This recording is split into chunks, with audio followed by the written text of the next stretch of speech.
Muy buenas tardes a todos y a todas. Bienvenida y bienvenido al Palacio de la Madraza, al Centro de Cultura Contemporánea de la Universidad de Granada, a esta cátedra Antonio Domínguez Ortiz de Historia que organiza este ciclo, Cuestiones y Controversias de la Historia de Andalucía, que coorganiza en realidad con la cátedra Emilio García Gómez de temas árabes, ¿verdad? Y que habíamos pensado en este ciclo como una forma de revisitar algunas cuestiones y algunos mitos de la historia de Andalucía y que, bueno, por extensión, evidentemente, son también mitos o controversias de la historia de España.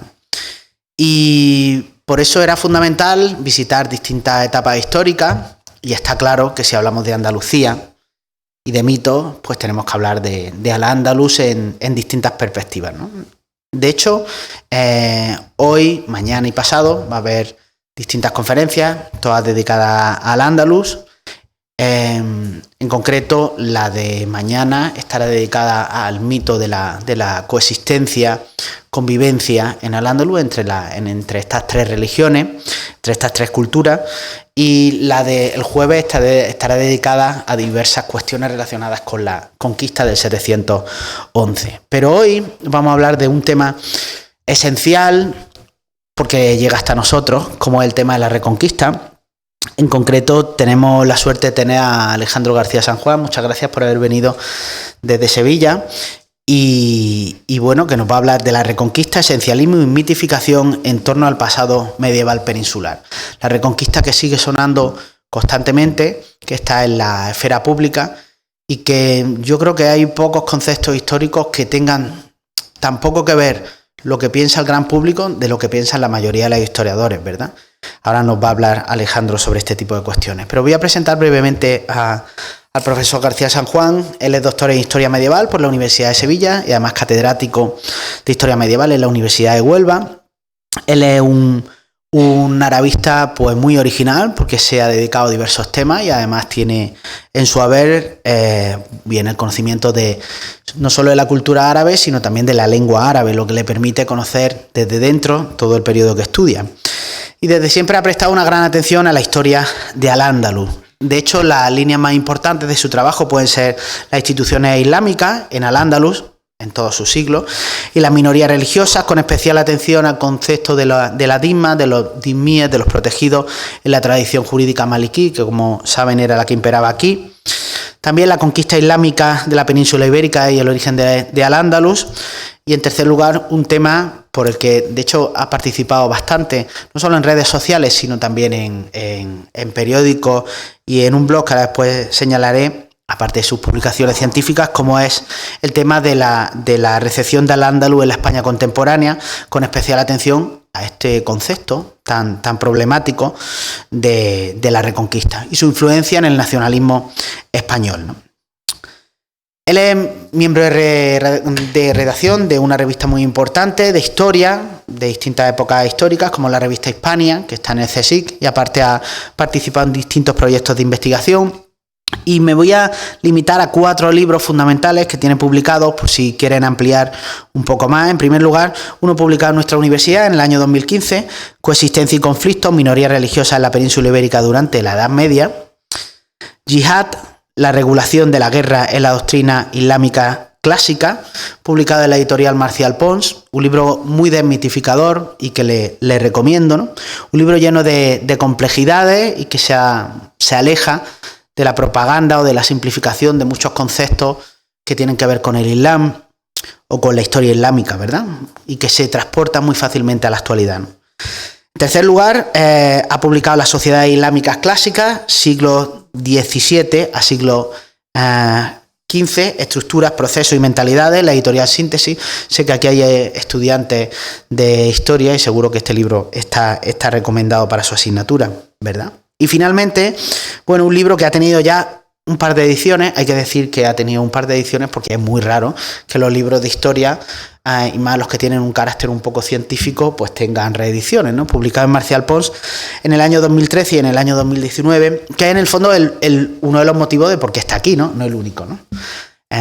Aparte es porque es muy buen conferenciante, ahora lo escucharán, pero Me refiero a la conquista islámica de la península ibérica en la tergiversación del pasado, del catastrofismo al negacionismo, que en el fondo era un recorrido por todos los mitos que se han construido en torno a la Reconquista y una serie de cuestiones vinculadas al pasado islámico, como puede ser la propia conquista del año 711, desde autores como Ignacio de Olagüe, publicado durante el franquismo, a autores tan recientes como Emilio González Ferrín.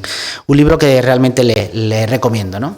No sé si en este libro utilizaba este concepto, pero en otro artículo que sí le leí, en un capítulo del libro que sí le leí, hablaba de la Reconquista como una bomba historiográfica que era necesario desactivar, ¿no? Yo creo que esto es un buen aperitivo para lo que nos va a contar, ¿no? Otra cuestión es también plantearnos cómo desactivarla, ¿no? Pues bueno, esta conferencia se va a dedicar precisamente a eso. Muchísimas gracias por estar aquí, es un placer escucharte y nada, gracias por estar en la cátedra, por estar en la Universidad de Granada y somos todos tuyos. Buenas tardes. Bueno, en primer lugar, muchísimas gracias, Miguel Ángel, por tu amabilísima presentación. Tengo que decir, en primer lugar, que bueno, estoy encantadísimo de estar aquí en Granada, una ciudad que me encanta y bueno, además, pues con la posibilidad de participar en este ciclo de conferencias de la Universidad de Granada. Así que muchísimas... ¿Se oye? ¿Lo tienes encendido? Sí, se oye, ¿no?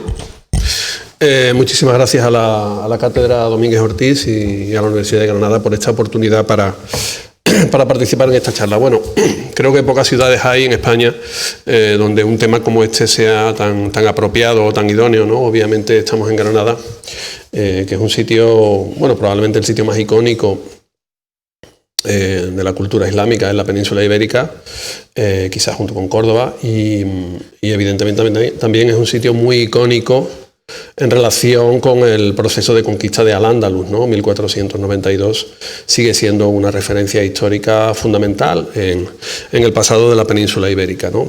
Tenemos aquí la presencia de los reyes católicos, evidentemente, ¿no? Entonces es un sitio, como digo, creo que bastante idóneo para tratar sobre una serie de cuestiones que voy a abordar a continuación. Voy a hacer una intervención que espero que no sea demasiado larga. Voy a hacer una intervención en sentido diacrónico, o sea, voy a realizar un recorrido que va a empezar por el origen de ese concepto de reconquista que es necesario situar en su contexto para comprender correctamente el contexto en el que surge. Y vamos a ir avanzando poco a poco en el tiempo hasta llegar a épocas más próximas y más cercanas, porque la vigencia de esta noción atraviesa pues prácticamente los 2 últimos siglos de la historia de España. El punto de partida sería necesariamente diferenciar de manera muy clara lo que es el ideal de recuperación del territorio durante la Edad Media. Esta es una realidad propia de la sociedad medieval peninsular, y lo que es el concepto de reconquista, que es como ese proceso se ha denominado, sobre todo durante el siglo XIX. Pero estas dos cosas no coinciden exactamente. Quiero decir que lo que se entendía o lo que se empezó a entender a partir del siglo XIX por reconquista, poco o nada tenía que ver con ese ideal medieval de recuperación, o quizás habría que decir ideales medievales de recuperación, porque hubo una variedad de aproximaciones legitimadoras a la conquista del territorio musulmán en, digamos, las distintas entidades feudales cristianas del norte peninsular e incluso también fuera de la península ibérica. Entonces, me interesa mucho enfatizar esta diferencia. Una cosa es el ideal medieval de recuperación del territorio, o los ideales medievales de recuperación del territorio, que ha estudiado recientemente y además de una manera muy brillante mi buen colega Carlos de Ayala, y otra cosa es la noción de reconquista. La noción de reconquista es un concepto contemporáneo, es un concepto fuertemente esencialista, es un concepto nacionalista, es un concepto colonialista, por varios motivos. Y bueno, me parece muy importante entender exactamente qué son las narrativas esencialistas, porque vivimos una época realmente de un auge extraordinario de este tipo de narrativas históricas. Narrativas que me parece importante recalcar que son fuertemente tóxicas. Este tipo de narrativas suelen remitirse al lenguaje de los orígenes, con un fuerte énfasis en la continuidad histórica y con una tendencia a la exaltación de una cierta noción de herencia respecto al pasado. Son también narrativas fuertemente identitarias, en las que el sujeto de la narración histórica a menudo se formula, frecuentemente, casi siempre, en la primera persona del plural, nosotros, queriendo establecer, obviamente, ese sentido de continuidad con el pasado. Son habitualmente apelaciones o narraciones bastante tendenciosas, bastante maniqueas, que incluyen fuertes dosis de autocomplacencia respecto al pasado, la exaltación de las hazañas, de las gestas, de las epopeyas, la glorificación de los héroes. Y, como comentaba ahora justo antes de la charla con Miguel Ángel, son narrativas que apelan a las emociones. Es una historia fuertemente emotiva y una historia habitualmente o una narrativa de carácter apologético, ¿no? Con un sentimiento de orgullo respecto al pasado, el nada de qué avergonzarse o nada de lo que pedir perdón. Bueno, esto es, yo diría que justo lo contrario de lo que es la práctica historiográfica académica. El conocimiento histórico es una herramienta crítica para conocer el pasado y por lo tanto es totalmente opuesto a lo que representan las narrativas esencialistas. Bueno, la Reconquista, por su propia naturaleza, es un concepto fuertemente, como he dicho al principio, es un concepto fuertemente esencialista, un concepto, además, impregnado de unas connotaciones nacionalistas, asimismo, muy importantes, y de carácter colonialista, porque no olvidemos que la práctica historiográfica, como la entendemos hoy día aproximadamente, la práctica historiográfica académica surge en Europa en el siglo XIX, y el siglo XIX es el siglo del colonialismo. Y el conocimiento histórico fue utilizado de una manera bastante intensa como forma de legitimación del colonialismo. Esto ha sucedido también en nuestro país, donde hablar de colonialismo resulta incluso un poco, a veces, parece como si España no hubiera tenido colonias, ¿no? Y hemos sido un país colonizador en el norte de África y en otras zonas de África. No hablo ya de las colonias americanas, pero en la época contemporánea hemos tenido el protectorado de Marruecos, ¿no? O sea, España ha sido un país colonizador en el norte de África. Bueno, como dice Juan Goytisolo, y estoy aquí muy de acuerdo con lo que dice este célebre novelista, con otras cosas de las que dice no estoy tan de acuerdo, pero con esta sí, las historias nacionales se fundan en mitos.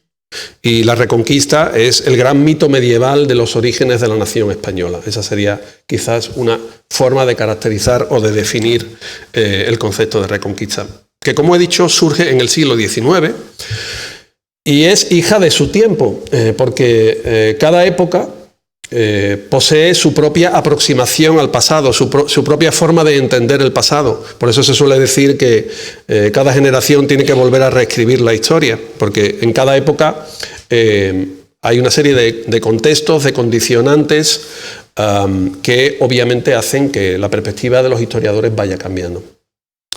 La narrativa de la Reconquista, insisto, que comienza a forjarse en esta época del liberalismo, de las revoluciones liberales, el romanticismo. La Reconquista es una noción cargada de romanticismo, es la lucha épica de la nación española por su libertad en la lucha contra los musulmanes. Este concepto, como digo, tuvo un gran éxito en el contexto del siglo XIX. Es el siglo de los nacionalismos también, no solamente en España. Fundamentalmente, a mi juicio, por dos razones principales. Primero, porque fue un concepto que tuvo una gran capacidad, efectivamente, para definir la naturaleza esencialmente católica de la nación española. Y hay que recordar que el liberalismo español fue ampliamente compatible con el liberalismo. La Constitución de 1812 caracteriza a la nación española como una nación católica, ¿no? Y todas las constituciones del siglo XIX establecen el catolicismo como la religión del Estado. Ya a partir de la Restauración se introduce la libertad de culto, pero a lo largo del siglo XIX y de buena parte del siglo XX, como muchos de los que están aquí sin duda recuerdan, España ha sido un país oficialmente católico. Bien, pues la Reconquista, precisamente, una de las razones de su éxito es, como he dicho, esa capacidad para expresar la naturaleza intrínsecamente católica de la nación española y también para expresar su proceso de unificación nacional. Gracias a estos dos factores, la noción de Reconquista tuvo la ventaja de ser muy transversal en el plano ideológico. Es decir, que los historiadores de las distintas tendencias compartían esta forma de entender el pasado medieval de la península ibérica. Es decir, los historiadores liberales, tanto los progresistas como los moderados, pero también los autores más conservadores, que obviamente eran los que ponían más énfasis en esa identidad esencialmente católica de la nación española, ¿no? Por lo tanto, como digo, esta extraordinaria transversalidad ideológica fue lo que garantizó el gran éxito e incluso una cierta popularidad, podríamos decir, de este concepto de Reconquista. Voy a dar algunos ejemplos relativos a esta época, al siglo XIX, y aquí me remito, por ejemplo, a un personaje además que es granadino, Martínez de la Rosa, uno de los personajes más importantes del liberalismo español de la primera mitad del siglo XIX, constitucionalista de Cádiz, un liberal moderado. No era un liberal de los más progresistas, progresivamente se fue haciendo cada vez más moderado. Y en el año 1841 escribe un texto en el que precisamente alude a esta condición de la Reconquista como una lucha de liberación nacional en función de la cual se forjó el carácter de los españoles. Porque la historiografía decimonónica tenía una especie de obsesión por establecer la naturaleza y el origen de las distintas nacionalidades. Fundamentalmente, este era el afán más importante de la historiografía del siglo XIX, ¿no? La clasificación, incluso, no sé si diría la entomología de las distintas naciones, ¿no? Basándose en la profunda creencia de que cada nación poseía unos caracteres definidos y determinados que la singularizaban frente a otras naciones, ¿no? Por lo tanto, desde esta perspectiva, la nación española, como digo, se habría forjado durante la Reconquista y España sería una nación forjada frente al Islam, frente a los musulmanes. Fijaros cómo él además utiliza precisamente esta metáfora de la fragua, ¿no? del yunque y del hierro. O sea, es muy expresivo en la utilización de esta metáfora para definir esta característica de la nación española. Esta idea de España como una nación forjada contra el Islam es uno de los mantras más que ha tenido mayor continuidad dentro de la aproximación más tradicional al pasado medieval peninsular. Todavía hay gente hoy día, no sé si historiadores, pero muchos pseudo-historiadores, que hay muchos, y otro tipo de personas que no pertenecen al ámbito académico, que no son historiadores, pues siguen difundiendo este tipo de ideas y siguen utilizando este mismo lenguaje, que es un lenguaje profundamente caduco, porque es un lenguaje decimonónico, y hoy día, obviamente, no hacemos la historia no entendemos la historia como se hacía en el siglo XIX. Esta manera de entender el pasado medieval de la península ibérica no era solamente un discurso historiográfico, era algo mucho más amplio, mucho más profundo, porque estaba asociado a la caracterización de la nación española. Por lo tanto, junto a las narrativas historiográficas, es muy interesante también comprender o percibir cómo esta manera de entender el pasado se hacía presente en los espacios públicos. Y la historia comienza a tener una presencia muy importante del pasado en los espacios públicos a partir del siglo XIX. Por ejemplo, aquí tenemos un espacio público muy singular, que es el Palacio de las Cortes, que se construye en la época isabelina, a mediados del siglo XIX, y donde evidentemente encontramos presidiendo su salón más solemne la figura de los reyes católicos. Vamos a decir, los founding fathers de la nación española, ¿no? Los culminadores del proceso de reconquista y los unificadores, como se creía entonces, y mucha gente se sigue creyendo también hoy día, los unificadores de la nación. Bueno, no es casualidad que en este espacio destinado a albergar la soberanía nacional, y este es un concepto de una importancia fundamental a partir del siglo XIX, porque es un concepto que explica en gran medida ese protagonismo que adquiere la nación en las narrativas históricas. La nación es ahora el principal sujeto político porque posee el máximo derecho, que es el derecho de la soberanía. Por lo tanto, la nación necesita ser legitimada, necesita ser contada y narrada. Y como digo, no es en absoluto casualidad que en este espacio tan importante de representación pues figuren. Como vemos, hay otras escenas también históricas que sería interesante comentar, pero me detengo particularmente en la importancia que desde luego tienen las dos esculturas de los Reyes Católicos, como digo, en el espacio más solemne de este Palacio de las Cortes, construido en la época de Isabel II. Como digo, insisto, es la casa de la soberanía nacional, ¿no?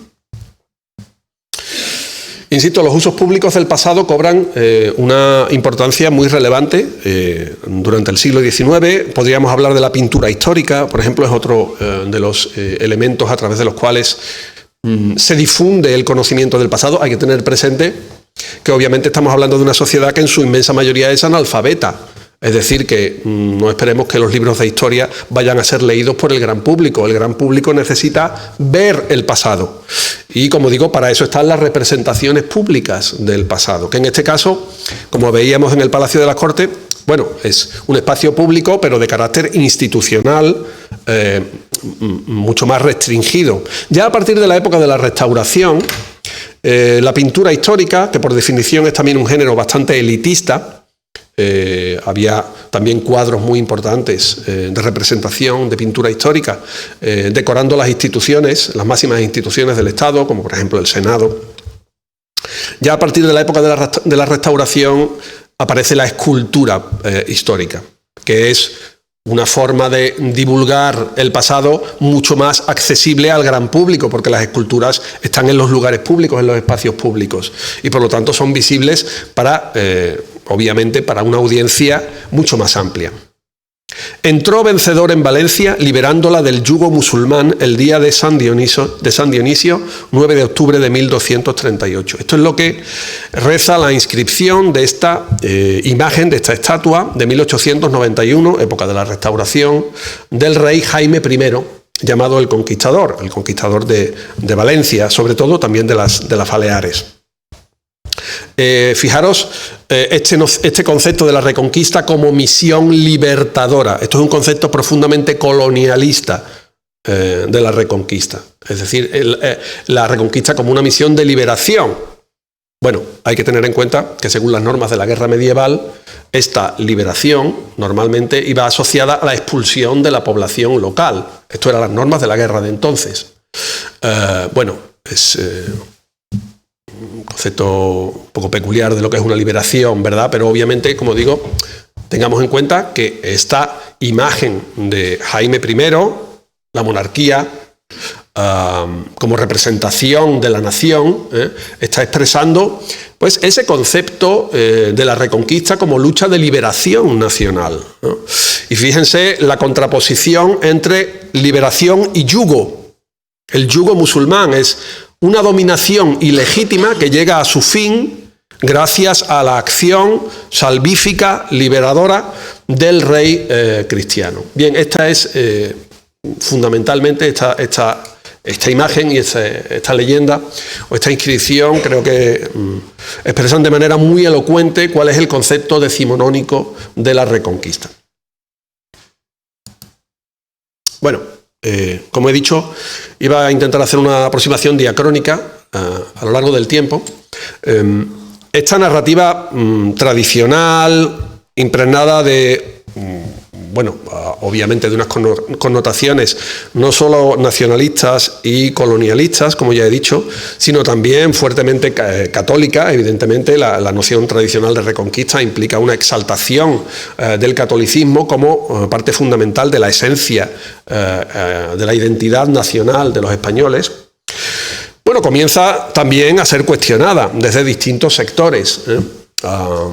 Y bueno, uno de ellos pues lo encontramos en Andalucía, con la figura de Blas Infante. Blas Infante no era un historiador, ni siquiera dejó escrita ninguna obra de historia, pero sí desarrolló una cierta aproximación al pasado de Andalucía, tratando de contrarrestar esa visión fuertemente españolista del concepto de reconquista. Fernando el Visco nos arrebata Córdoba y Sevilla, sangre y fuego empiezan a quitarnos. Aquí enfatizo ese uso del plural, de la primera persona del plural, porque al fin y al cabo esta aproximación del andalucismo es también otra aproximación esencialista al pasado, en este caso de Andalucía. Por eso he dicho que no existe un solo esencialismo, hay que hablar en plural de los esencialismos. Fernando el Visco, bueno, no es una apelación precisamente amable, aunque hay que decir que contra lo que piensa alguna gente, este apelativo del rey Fernando III no se lo inventó Blas Infante, sino que es un apelativo que aparece en las fuentes árabes medievales.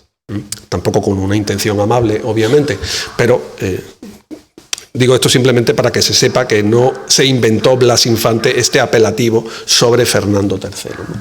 Bueno, Blas Infante obviamente fue una persona, como he dicho, no fue un historiador ni mucho menos, pero desarrolló esta perspectiva de los orígenes de Andalucía, Andalucía, ¿no? Estableció esa conexión identitaria entre Andalucía y Al-Ándalus, y a partir de ahí desarrolló una perspectiva crítica sobre la Reconquista. Pero ojo, hay que decirlo claramente, como igual que un clavo no sale con otro clavo, un esencialismo no sale con otro esencialismo. Si lo que estamos haciendo es sumar esencialismos. Bien, bueno, hay que poner también obviamente en contexto. Yo creo que lo que Blas Infante estaba tratando de hacer era, dar un impulso a un territorio que en esta época, a principios del siglo XX, era un territorio deprimido, era un territorio muy atrasado, y bueno, sabemos que la historia se usa como forma de fomentar el orgullo, ¿no? Como he dicho antes, a través de esta visión fuertemente emocional respecto al pasado, ¿no? Pero, insisto, se trata de una perspectiva fuertemente emocional. Blas Infante, como sabemos, fue asesinado en agosto de 1936 en Sevilla por los franquistas.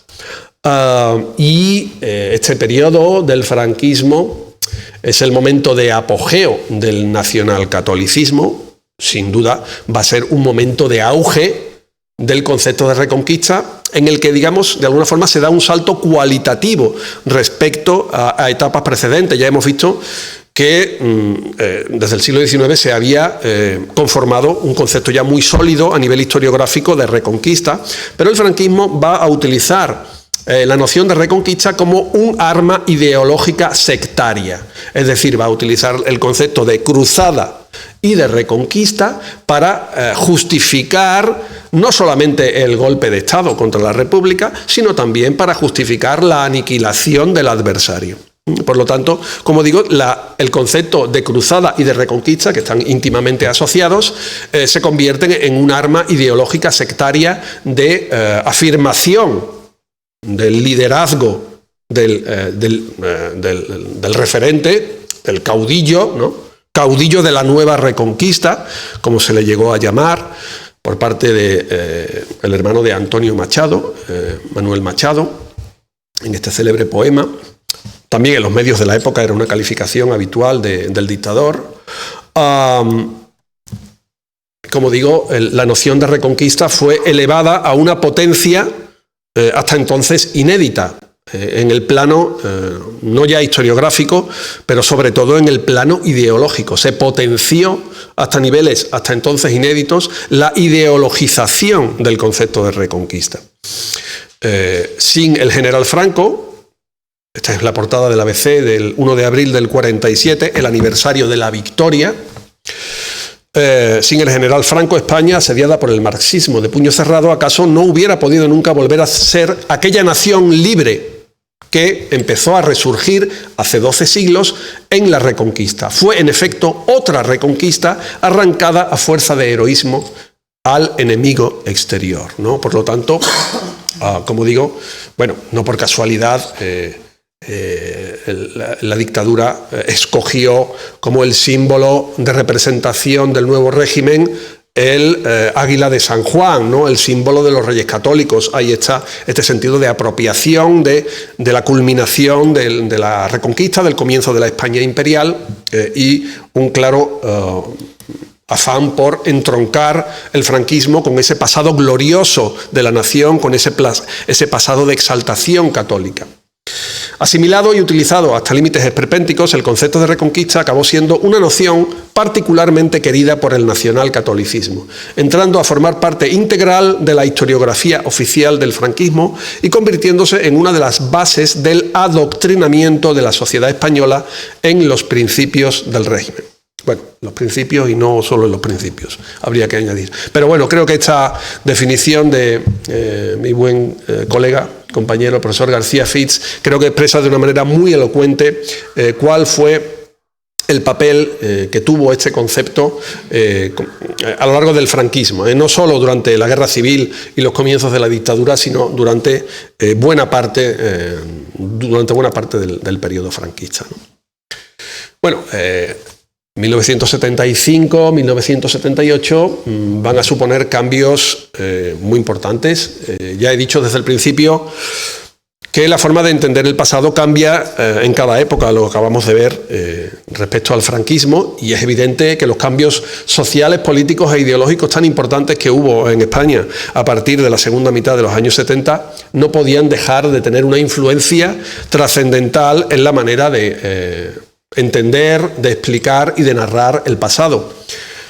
La noción de reconquista, como acabamos de ver, estaba muy estrechamente asociada con el nacionalcatolicismo franquista.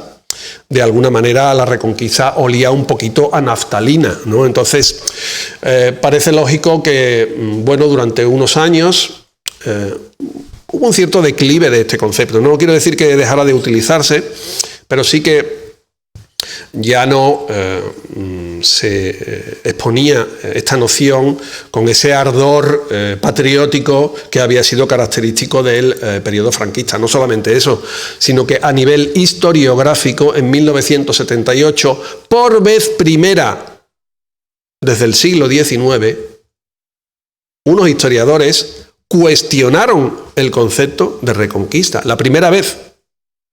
En los años 20, Ortega y Gasset había dicho aquello de que no podía entender cómo algo que se llama reconquista dura 8 siglos. Pero eso no era una crítica, eso es una crítica del concepto de reconquista, pero no es una crítica académica. Esto fue lo que hicieron Abilio Barbero y Marcelo Vigil en este libro fundamental, muy importante del medievalismo español de la época de la transición, publicado en 1978, donde ellos analizan sobre todo los orígenes del reino de Asturias, tradicionalmente considerado el lugar donde se origina la reconquista.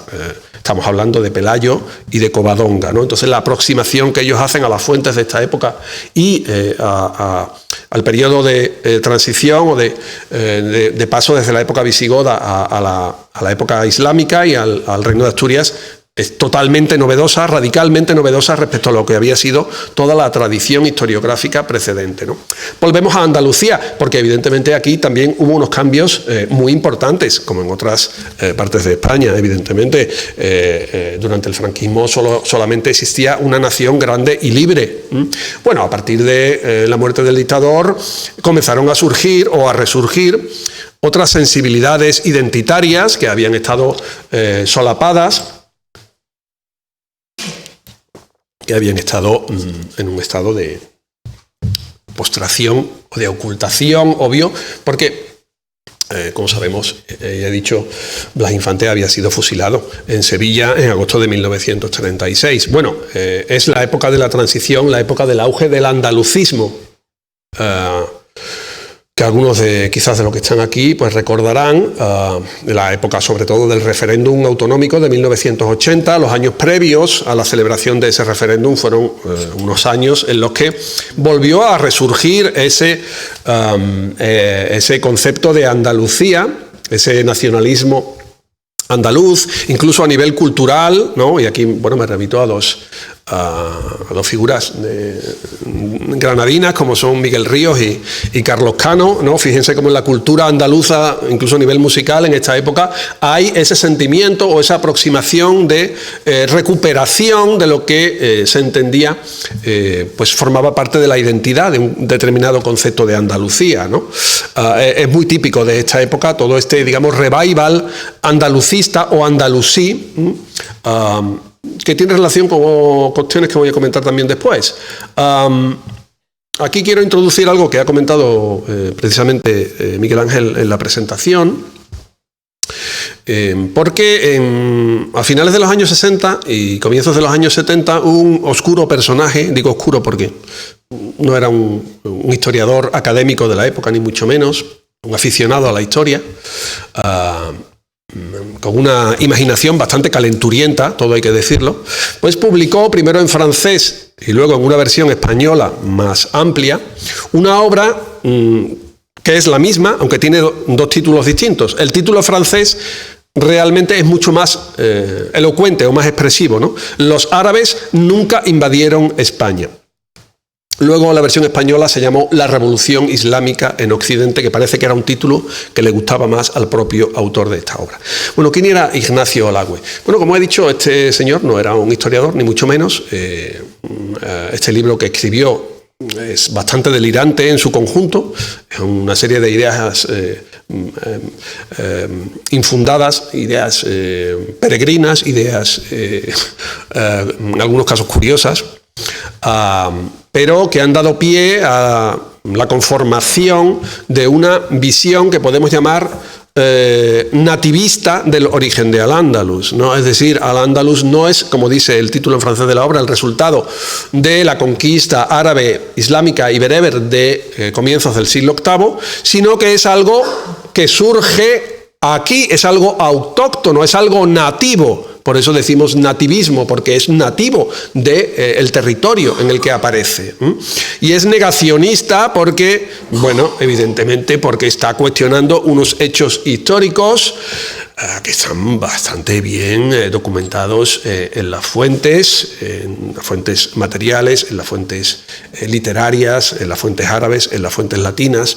Digo esto porque todavía hoy día resuenan por algunos espacios este tipo de ideas terraplanistas sobre el origen de Al-Ándalus. Yo quiero prevenir a este público que se ha reunido hoy aquí, al cual le agradezco muchísimo su presencia, quiero prevenir sobre este tipo de aproximaciones terraplanistas al conocimiento del pasado. En fin, luego me extenderé algo más sobre esto. Pero es importante aclararlo porque el andalucismo va a adoptar estas ideas porque precisamente enfatizan lo que afirmaba Blas Infante. Blas Infante afirmaba que el origen de Andalucía es Al-Ándalus, por lo tanto Al-Ándalus es algo nuestro, Al-Ándalus es Andalucía, Andalucía es Al-Ándalus y Al-Ándalus es algo que surge aquí en el territorio. ¿De acuerdo? Por lo tanto, las ideas de Olagüe potencian ese sentido nativista de Al-Ándalus. Y por eso el andalucismo adopta estas ideas. Pero hay que decir que para eso hace una operación ideológicamente un poco extraña, porque este señor Olagüe había sido un militante de las organizaciones fascistas de la España de los años 20 y de los años 30. De hecho, él probablemente estuvo entre los que fueron detenidos en Salamanca en abril de 1937, porque estuvo en la cárcel. Entonces, es una cosa muy curiosa cómo los seguidores de Blas Infante han adoptado las ideas que proceden del sector de aquellos que asesinaron a Blas Infante. Esto es una cosa que yo creo que los andalucistas deberían reflexionar un tanto al respecto, ¿no? Pero bien, ahí lo dejo. Es una reflexión. Aquí tienen ustedes esta obra que publicó antes de la que he citado anteriormente, Ignacio Olagüe, y que él dedica, bueno, un personaje que es bastante conocido, Ramiro Ledesma Ramos, el fundador de la primera organización fascista que hubo en España, que fueron las Juntas de Ofensiva Nacional Sindicalistas. Y es en testimonio de eterna amistad, ¿no? O sea, Olagüe había estudiado en Valladolid y bueno, era de origen vasco.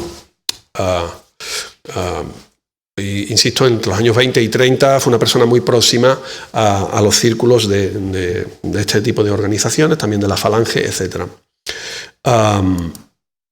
Bien, Andalucía, al-Ándalus, nacionalismos locales.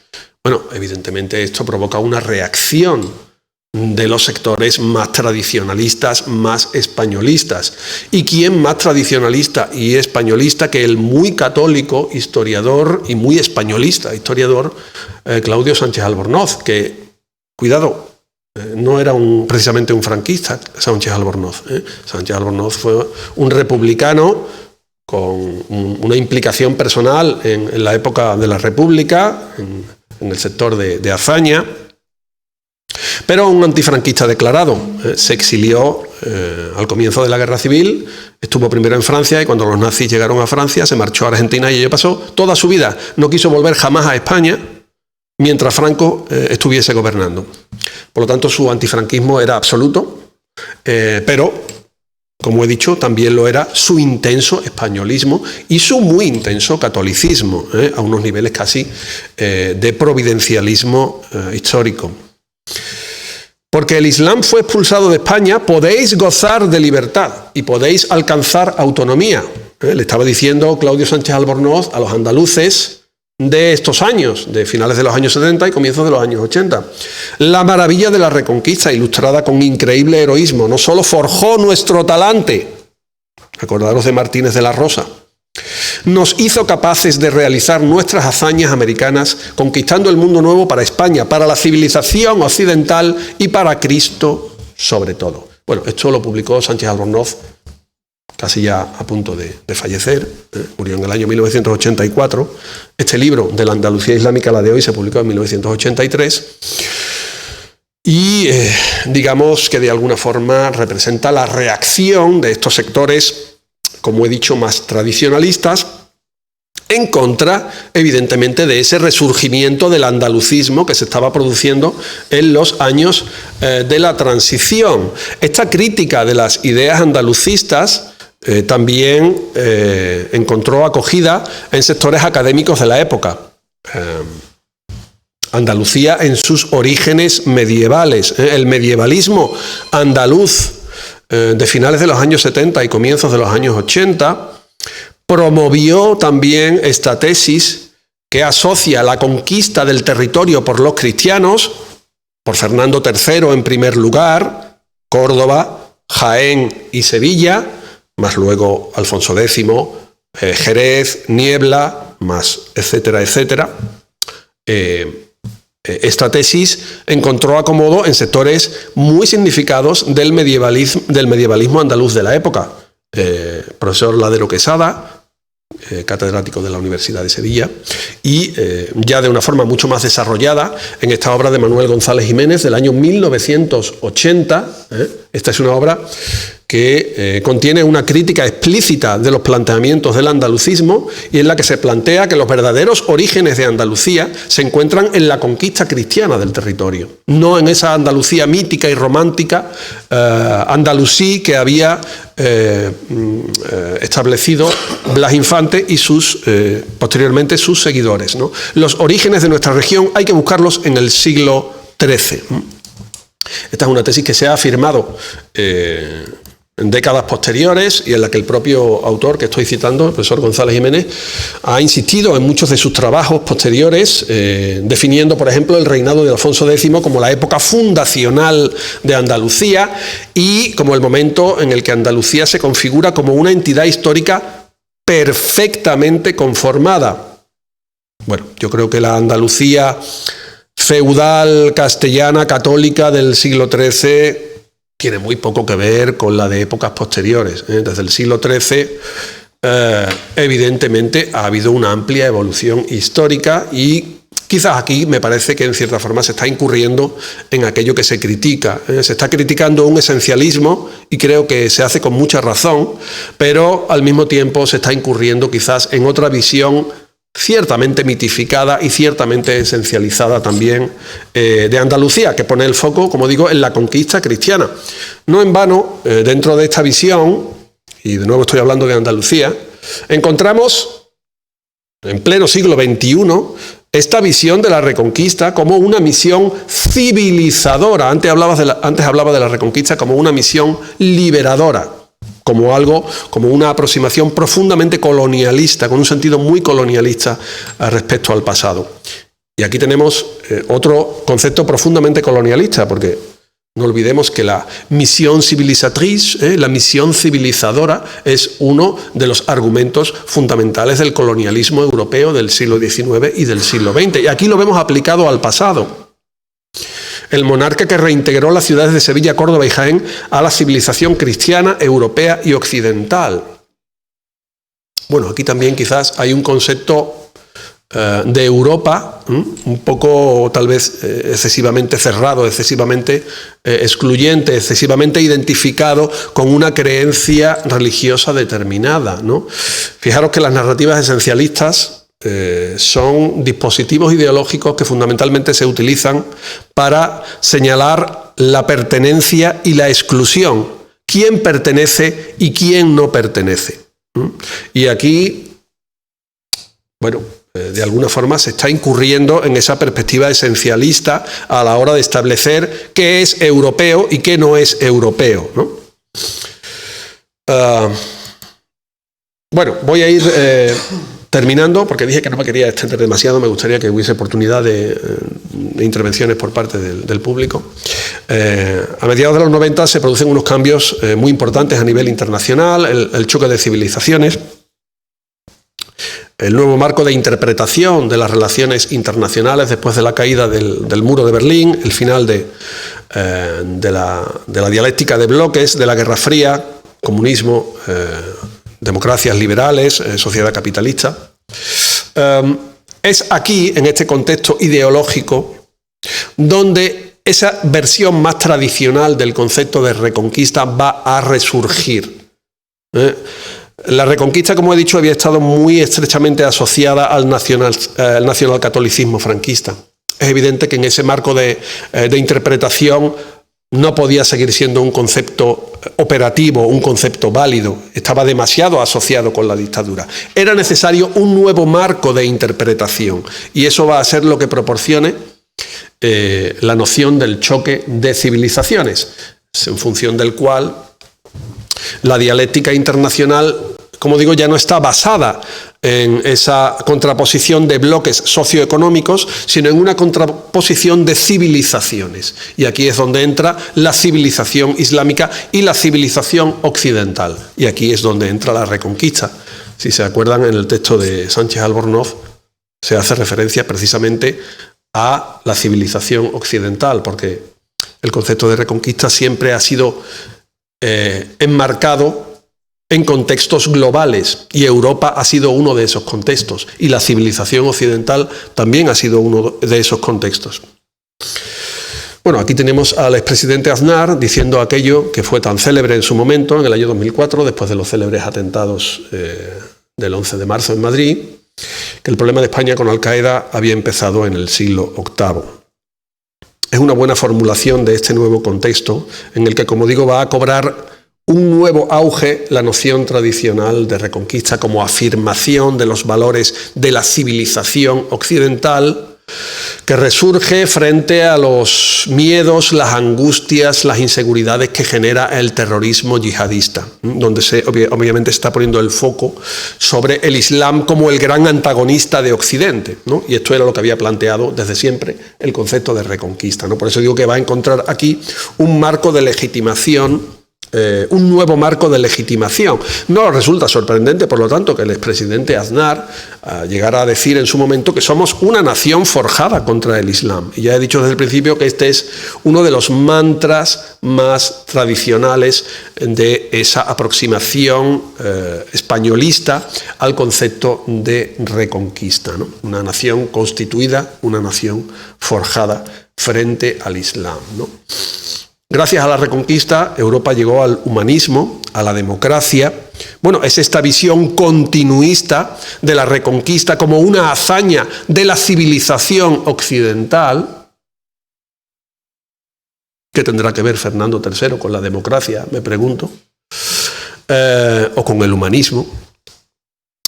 Y bueno, encontramos todo tipo de formulaciones a este respecto, como la también muy célebre en su día de otra política suficientemente conocida, donde llegaba a afirmar, precisamente en relación con la celebración del Día de la Toma, del 2 de enero, que gracias a la Reconquista, a los reyes católicos, las españolas pues tenían libertad.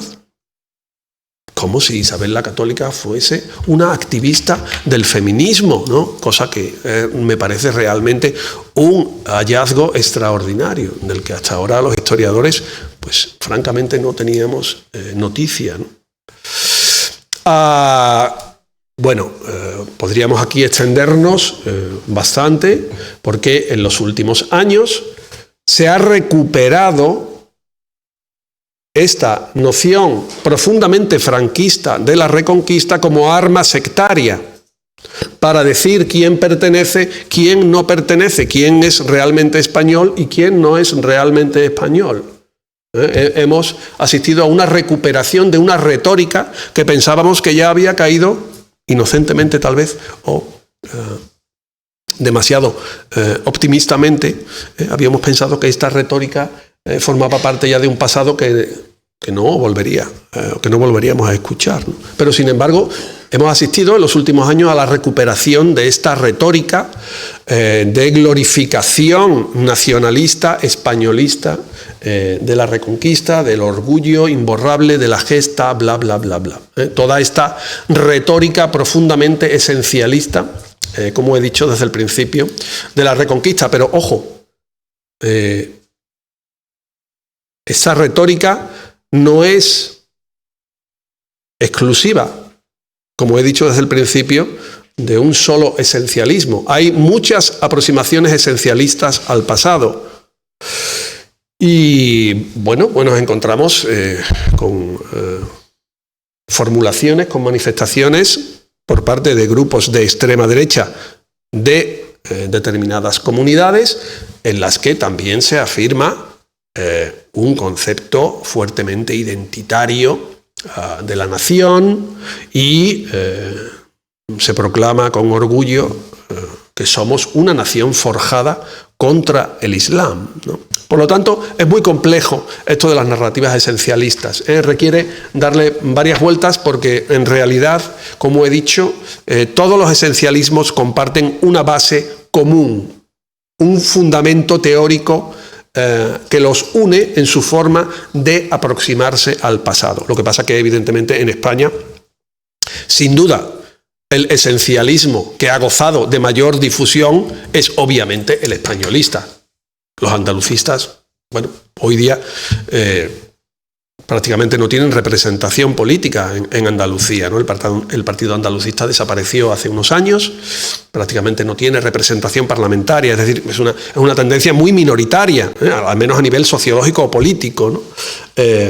Y en cambio, como hemos visto, el esencialismo españolista ha recuperado unos bríos que pensábamos ya habían caído completamente, que habían quedado en el olvido.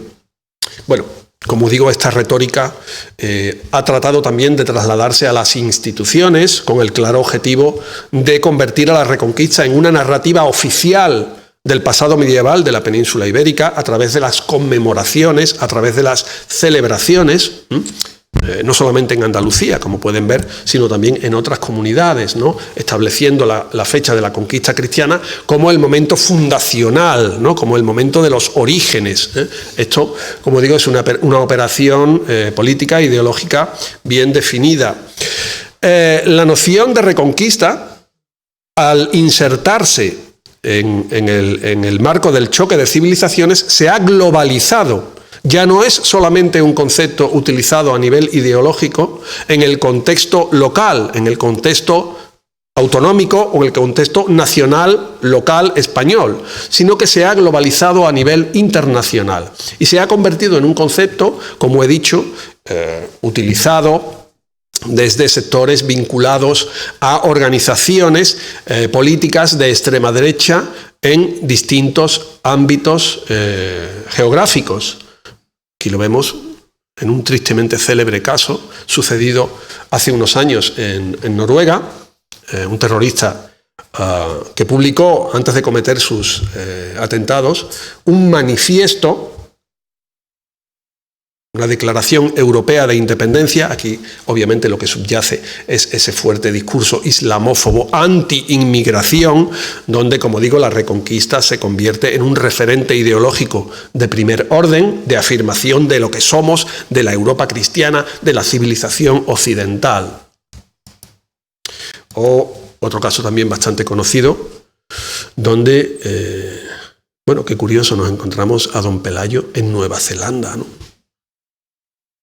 Es que los esencialismos realmente tienen vericuetos, tienen caminos que son, diríamos, caminos inescrutables, ¿no? Sí, un terrorista supremacista australiano entró en 2 mezquitas en Nueva Zelanda y asesinó a 50 personas. Y en sus armas, en sus cargadores, había escrito los nombres de una serie de héroes, de referentes históricos, entre los cuales se encontraba, bueno, pues Pelayo, ¿no? Insisto, no deja de ser algo cuanto menos llamativo, pero que nos está indicando, como he dicho, que la reconquista ha aumentado su potencial tóxico ideológico, no ya solamente a nivel local, a nivel nacional, sino a nivel internacional. Bueno, he dicho al principio, y ya voy a ir terminando, que vivimos en una época de auge de los esencialismos y vivimos en una época de auge de la pseudohistoriografía. La pseudohistoriografía hoy día es uno de los vehículos fundamentales a través de los cuales se difunden, por las redes sociales, en gran medida, una serie de ideas, de conceptos profundamente esencialistas. No solamente a través de las redes sociales, también a través de las obras de ciertos autoproclamados divulgadores históricos, que realmente lo que hacen es reproducir una serie de estereotipos, de prejuicios, como ya hemos visto, de origen decimonónico, ¿no? Esta epopeya de 8 siglos, en los que sucede todo. Si no fuera por la Reconquista, España no estaría ahora en el ámbito occidental, etcétera, etcétera. Es decir, toda la rancia retórica esencialista de la versión más tradicional de la Reconquista, hoy día se transmite y se divulga a través de una serie de obras, en ocasiones de novelas históricas, que se presentan bajo la apariencia de obras históricas en muchos casos. Y esto me parece un fenómeno que los historiadores también debemos tomar en consideración, ¿no? Porque la pseudohistoriografía es un fenómeno preocupante, está asociado al fenómeno de la fake news, de la posverdad, ¿no? Y todo esto obviamente creo que debe preocupar a los historiadores. Bueno, hablando de pseudohistoriografía, como he dicho al principio, no solamente hay una pseudohistoriografía apologética de la Reconquista, sino también hay una pseudohistoriografía crítica con la Reconquista. Ojo, esto también creo que es preciso enfatizarlo, porque como he dicho anteriormente, bueno, se siguen oyendo esas viejas ideas totalmente, como he dicho, infundadas, trasnochadas. Ese terraplanismo historiográfico de los árabes no conquistaron o los árabes no invadieron España o la península ibérica.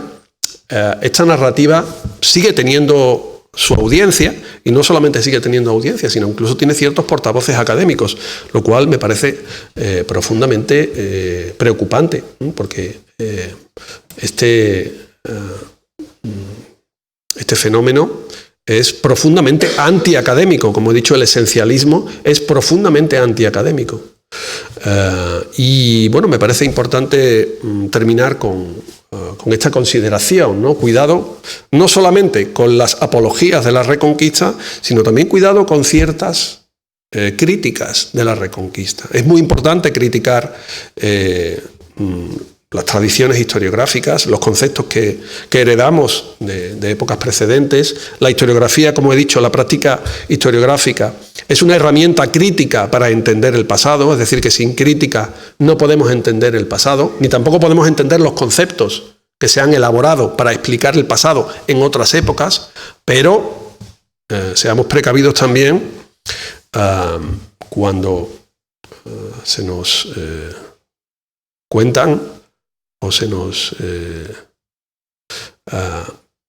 aportan ciertos discursos que realmente tienen unos orígenes, como he dicho, bastante dudosos y que a nivel académico están fuertemente denostados, a pesar de que desde ciertos sectores académicos se siga, bueno, de alguna forma promoviendo esta manera de entender ciertos hechos históricos. Esto de los árabes no conquistaron España, el Islam no existe hasta no sé cuándo.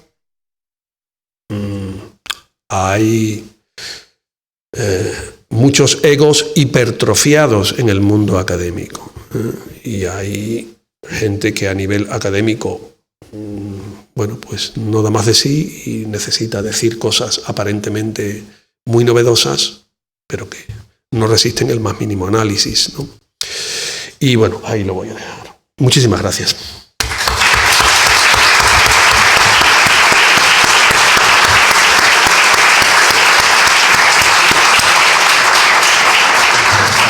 Bueno, pues muchísimas gracias. Creo que tenemos un tiempo para preguntas, cuestiones, para profundizar o polemizar sobre todo lo que nos han narrado. Si alguien quiere intervenir, que levante la mano y le acercamos el micrófono para que quede grabado. Y... ¿no? Sí, aquí hay una... A ver... Pues empezamos, si acaso, Maribí, ¿podemos empezar por la asistente de allí al final? ¿Dónde tiene? Ah, bueno, no, es que está aquí más cerca el micrófono, vale. Entonces empecemos por ella, que pensaba que lo tenía. Y después, esta chica rubia aquí. Sí. Y luego, al final. Gracias. Adelante. Bueno, muchísimas gracias por la conferencia, la verdad es que ha sido bastante enriquecedora. Yo quería preguntarle por el uso del término. Estoy estudiando historia y constantemente he visto la Reconquista totalmente desmitificada, que prácticamente nos han dicho que no podemos estudiarla con ese término, pero sin embargo, si leemos manuales y monográficos, sigue apareciendo constantemente. Eso sí, al principio hay varias páginas que explican todos los mitos que hay detrás, el origen, etc. Entonces, mi pregunta es si debemos desechar el uso político y social que tiene el término en pro de la divulgación y de una supuesta resignificación incluso que pueda haberse dado para demostrar la ideología de un periodo o unas características concretas, o si debemos totalmente desecharlo por toda la ideología que acabamos de ver en este momento. Gracias. Muchas gracias. Bueno, es una buena pregunta y obviamente es un dilema para los historiadores, ¿no? Y en este sentido yo te puedo decir que entre los historiadores, entre los medievalistas sobre todo, pues hay distintas tendencias, ¿no? Hay algunos colegas que creen que a pesar de su pesada mochila ideológica, la Reconquista, el concepto o el término más bien, no esa versión esencialista a la que he hecho referencia, pero el término Reconquista, dado que es un término muy conocido, puede seguir utilizándose despojada de su mochila ideológica, ¿no? Bueno, Yo personalmente prefiero no utilizar el concepto. Primero porque creo que hay otros que se pueden utilizar igualmente y no están tan connotados ideológicamente. Y segundo porque al utilizarlo desde el mundo académico se incurre en el riesgo de que esa utilización se pueda usar por parte de ciertos sectores para legitimar determinadas ideas. Por lo tanto, hay algunos historiadores que creen que se puede seguir utilizando, a pesar de que se trata de un término problemático, y tienen sus razones. Aunque más bien yo lo que observo en general es que la mayor parte de los historiadores hoy día prefieren no utilizarlo. Y prefieren no utilizarlo obviamente porque, como he dicho, es un concepto bastante problemático, que surge en un contexto muy determinado, que tiene unas connotaciones muy determinadas. Y como hemos visto, el españolismo más tradicional sigue aferrado a ese concepto. Es decir, que no va a renunciar a ese concepto, porque es suyo. Realmente el concepto es suyo, se creó en ese entorno ideológico, en un contexto muy distinto, sin duda, pero es un concepto que está muy asociado a la narrativa españolista de los orígenes de la nación. Por lo tanto, se puede utilizar, sin duda, se puede utilizar siempre y cuando uno sepa qué es lo que está diciendo. Pero, insisto, creo que hoy día la mayor parte de los especialistas, sobre todo los historiadores medievalistas en general, tienden a no utilizarlo. Sí, había una persona por allí, por detrás. Parece que se ha marchado. Bueno, pues Mariví, ¿se ha marchado la chica que quería? ¿Sí? Ah, vale. Bueno, pues yo tengo algunas preguntas, te las hago, después seguro que la gente se anima, ¿no? Hablando, la verdad es que tengo bastantes, ¿no? Me llama la atención porque cuando vemos estatuas, has puesto la de Jaume I, ¿no? De 1891, cuando vemos estatuas y conmemoraciones en torno a 1892, que es el aniversario, como sabes, del descubrimiento de América y del fin de la Reconquista, pues aparecen estas dos cuestiones bastante conmemoradas, ¿no? Por parte del poder, del Estado de la Restauración, me refiero a la Reconquista y también el descubrimiento de América, ¿no?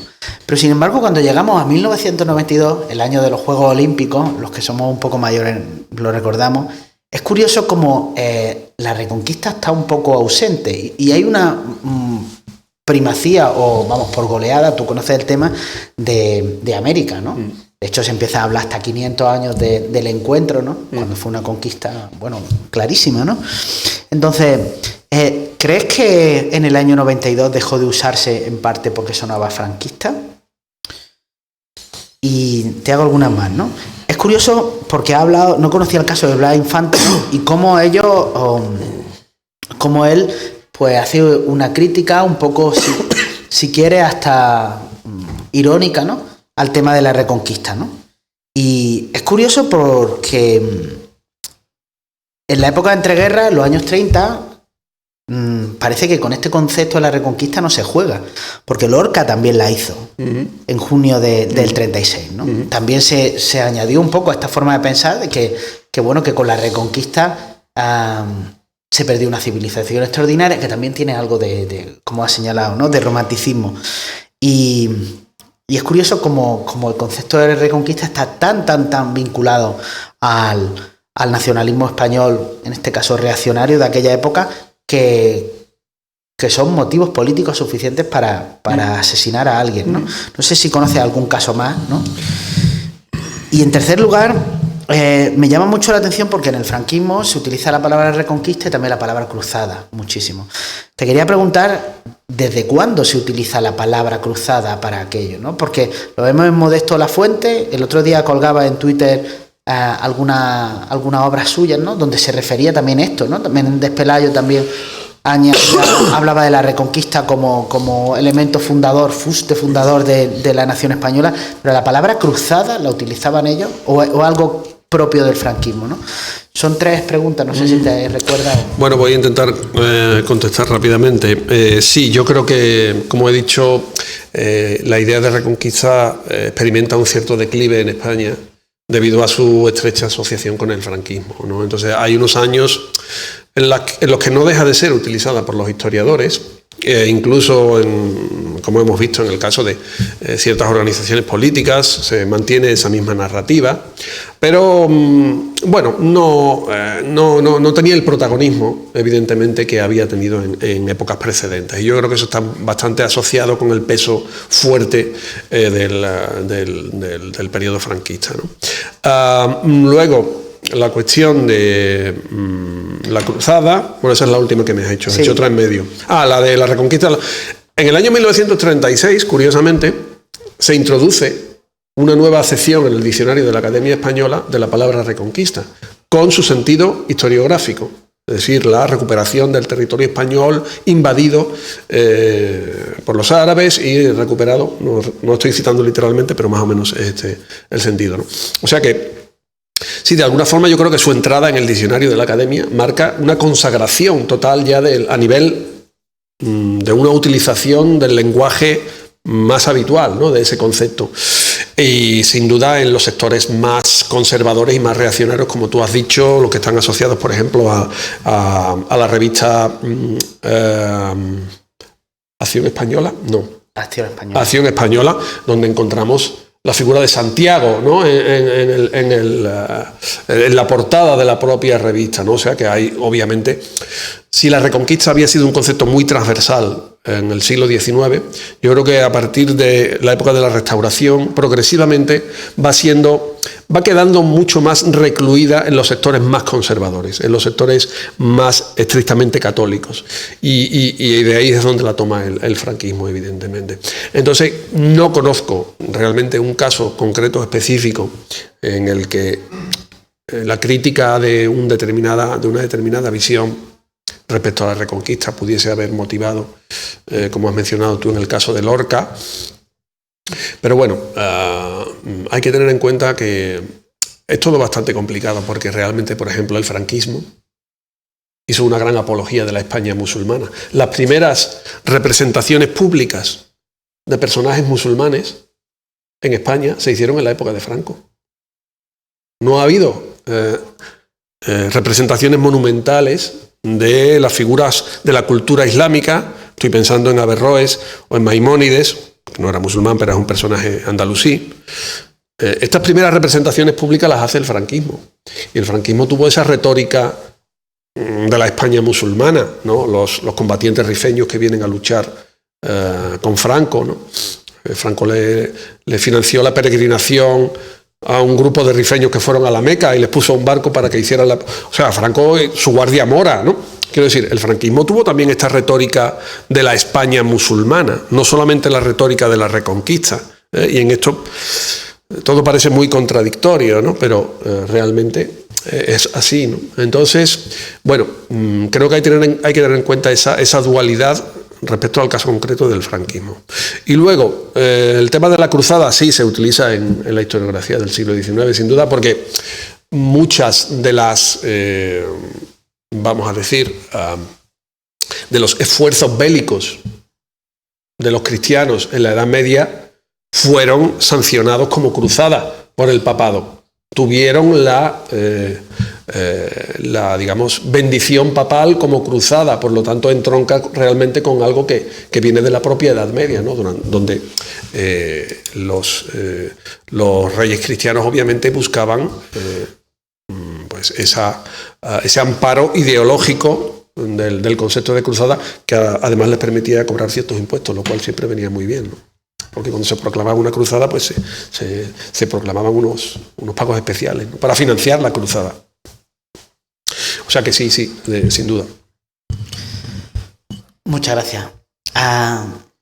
Bueno, pues a ver, primero pegado al pasillo y después allá al final. Bueno, sí.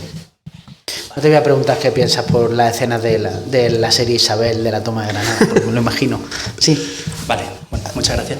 Gracias, Alejandro, como siempre, un gusto escucharte. Y gracias también a Miguel Ángel, porque creo que es una muy buena oportunidad de escuchar a alguien que se ocupa y preocupa mucho precisamente de este tipo de alta divulgación de la que tanto hablamos ahora y tan necesaria.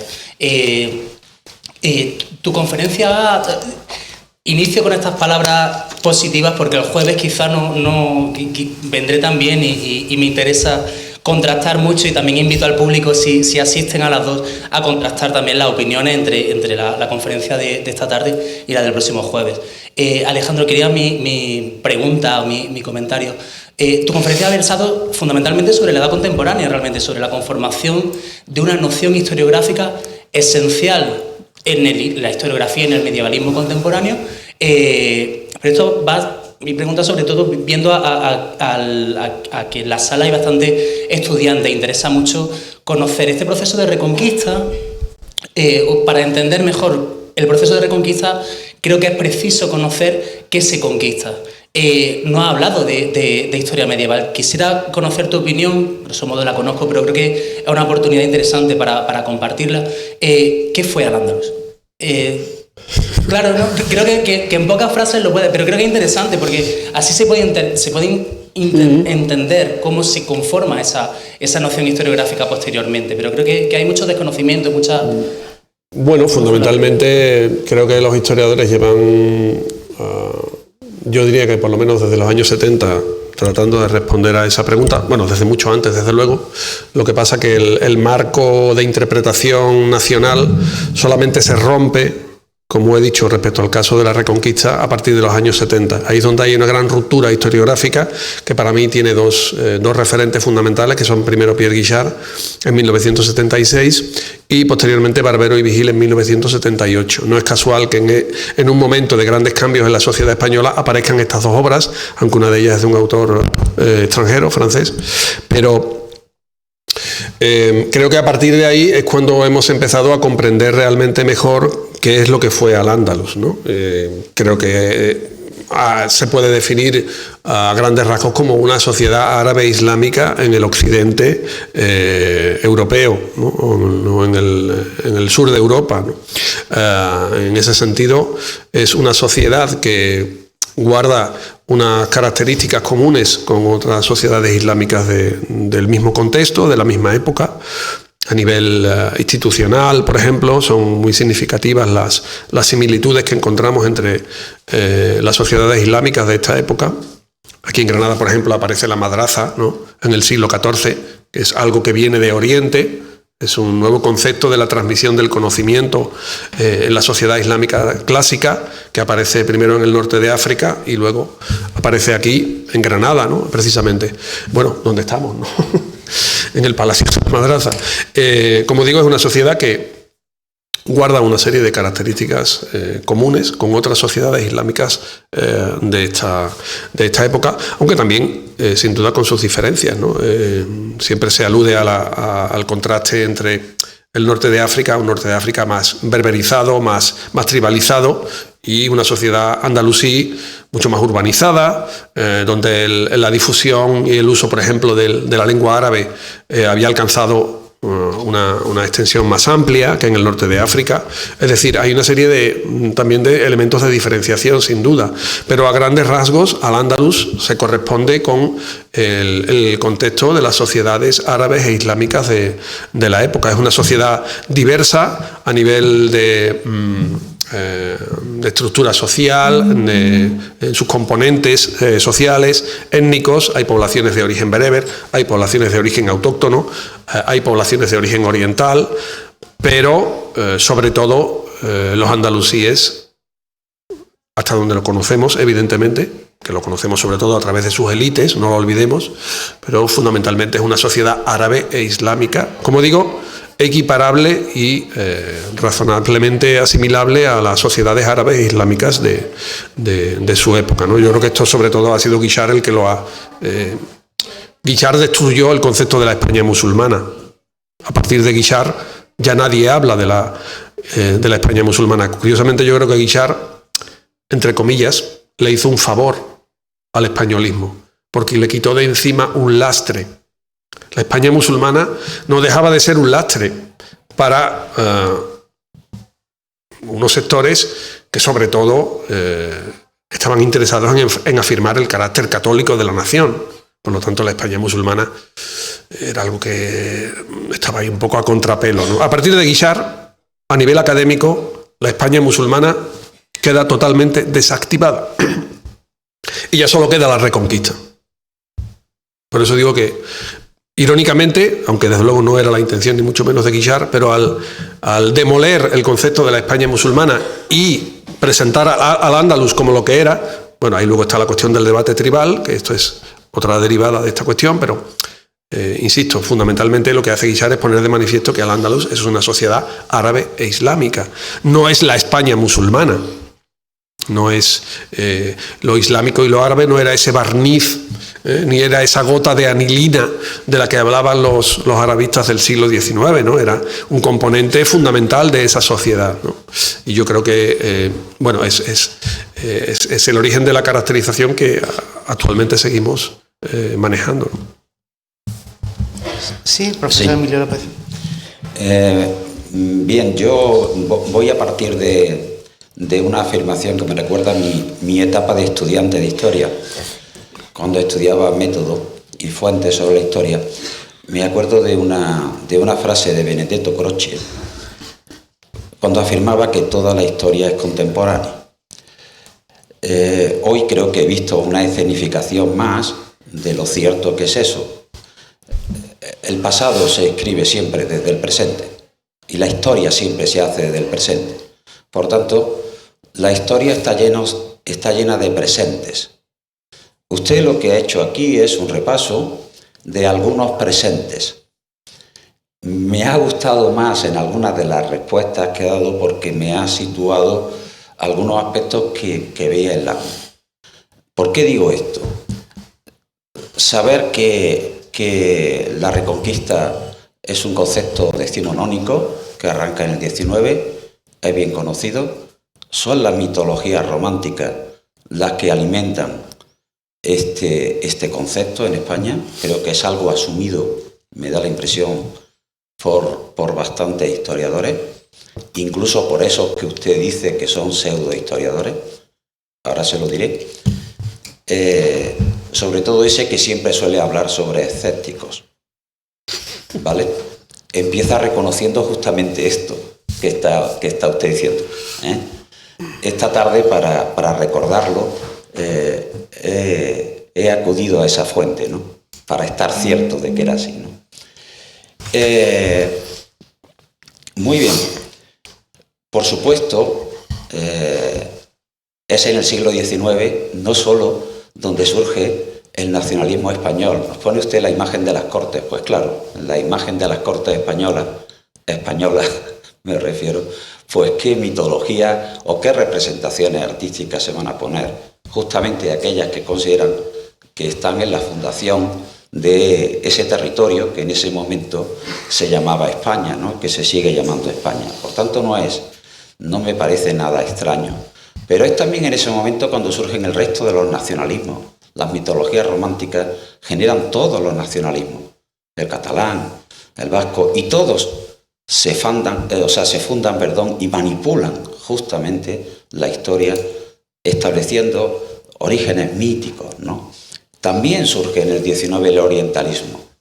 No ha aludido a esto, pero lo entiendo, porque el hilo conductor de su conferencia era hablar del esencialismo de la Reconquista. No es una crítica, entiendo que el hilo está centrado en eso, ¿no? Pero bueno, es evidente que es el franquismo y yo creo que usted se centra fundamentalmente en la lectura franquista de la Reconquista. Tengo que decir, como yo tengo cierta edad, yo estudié eso en el colegio. Yo lo estudié y me desintoxiqué de ello cuando empecé a estudiar historia contemporánea, porque yo estudié historia contemporánea en 1977, justamente ese periodo que es el que he echado de menos, aunque algo se ha dicho después en una de las respuestas.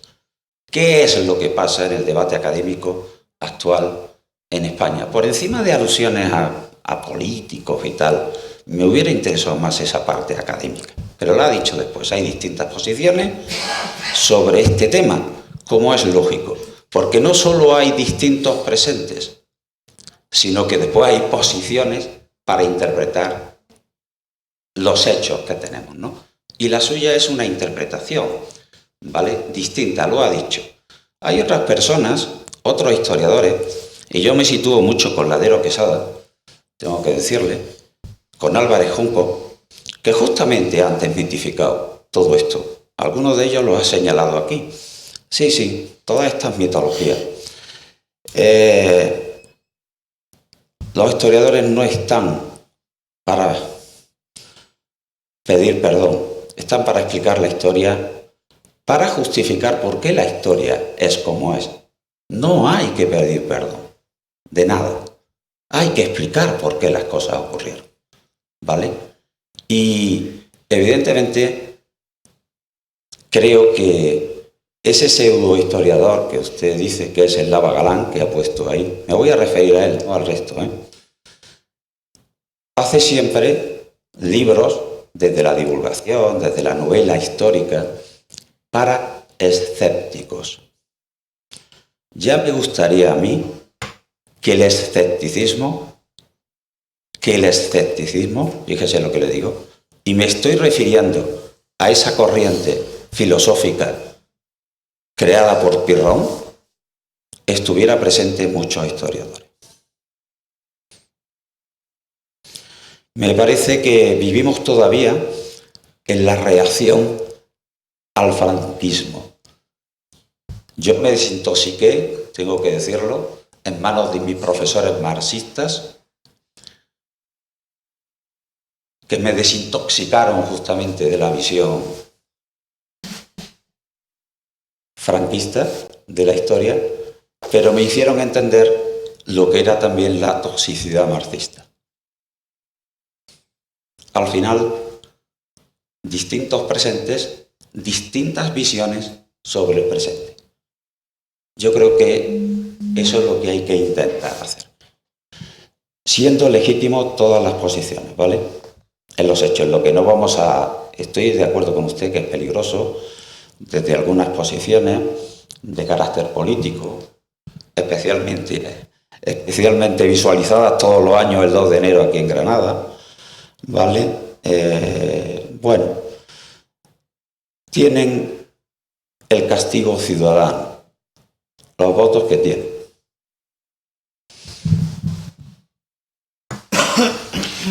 Bueno, en primer lugar me alegro de que consiguiera desintoxicarse, porque de la Reconquista, como de otras drogas, pues también se puede salir, ¿no? Evidentemente. Yo no he dicho en ningún momento que haya que pedir perdón por nada. Yo he dicho simplemente que esa retórica del orgullo, de la apologética del pasado, está asociada a ese no avergonzarnos del pasado, no pedir perdón del pasado, etc. En ningún caso he hecho referencia a que considere que haya que pedir perdón sobre según qué aspectos del pasado. Bueno, ha comentado usted muchas cosas, pero estoy de acuerdo con algunas, con otras no. Por ejemplo, el profesor Ladero Quesada, precisamente un crítico de la historiografía medieval española, no es. Ahí lo siento, pero no le puedo dar la razón, porque la obra de Ladero Quesada, muy respetable y muy bien conocida por todos los medievalistas. Pero a nivel historiográfico, sin duda, debemos encuadrarlo en un sector muy tradicionalista y muy conservador del medievalismo español. Insisto, con todo el respeto que me merece su producción académica, que no voy a cuestionar aquí, pero el profesor Ladero Quesada no ha sido precisamente una persona crítica con el concepto de Reconquista, ni muchísimo menos. Más bien todo lo contrario. Solamente hay que leer algunas de las cosas que ha escrito, por ejemplo, sobre el propio Sánchez Albornoz, que por cierto ha sido considerado por los medievalistas de esa generación, y no hablo solo de Ladero, hablo de otros de esa misma época, como el verdadero padre fundador del medievalismo español. Bueno, yo tengo mis dudas de que una persona que decía las cosas que dice Sánchez Albornoz, o decía Sánchez Albornoz, y no solamente las decía en 1983, también las decía en los años 20.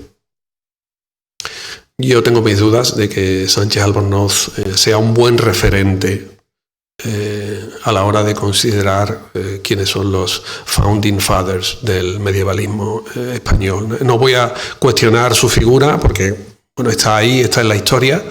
Es un personaje muy contradictorio en muchos aspectos. Es un historiador de su época, esencialista, profundamente esencialista, pero es obvio que en el siglo XXI la mayor parte de sus planteamientos están obsoletos, como es lógico. Y sin embargo, en el medievalismo español, empezando por quien usted ha citado, insisto, el profesor Ladero, no ha habido precisamente una tendencia crítica del medievalismo, de Sánchez Albornoz, que es el máximo exponente de la tesis tradicional de Reconquista. Cuando Barbero y Vigil publican en el año 1978 ese libro, ellos dicen: sabemos a las consecuencias que nos exponemos. No estoy citando literalmente, pero dicen esto: sabemos a las consecuencias que nos exponemos publicando este libro en este momento. Y era 1978, no era 1948. Quiero decir que en el contexto de la España posfranquista, todavía criticar la Reconquista a nivel académico suponía asumir un riesgo bastante importante, ¿eh? Y creo que esto hay que subrayarlo porque me parece notable la rigurosidad académica que demostraron Barbero y Vigil, anteponiendo lo que consideraban que era una crítica necesaria frente a lo que podía ser sus trayectorias académicas. Y me consta que en algunos de los casos de estos autores alguna consecuencia tuvieron, ¿no? O sea que, bueno, ya digo que, por supuesto, he dicho desde el principio, hay muchos esencialismos, muchos.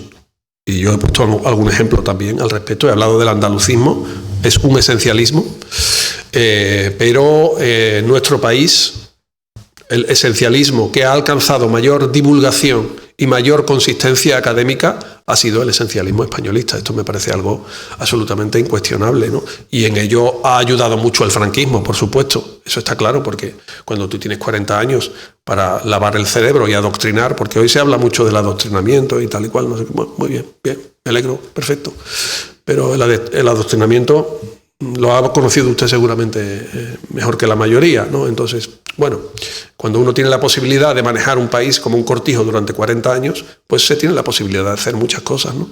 Y repito, mi intervención ha ido sobre todo en la línea de realizar una crítica de algo que puede sonar franquista, pero ojo, como he dicho, esa retórica ha vuelto. Esa retórica no es algo del pasado, esa retórica está en el presente actual, ¿eh? Y por último, sobre la divulgación y el divulgador que usted menciona, bueno, pues yo voy a ser escéptico sobre los escépticos. Usted me va a permitir que yo sea escéptico sobre la divulgación que hacen algunos divulgadores. Bueno, pues si le parece, los vamos a dejar ya aquí porque son las 9 de la noche. Muchísimas gracias a todos por venir. Vamos a despedir al profesor con un aplauso. Muchísimas gracias.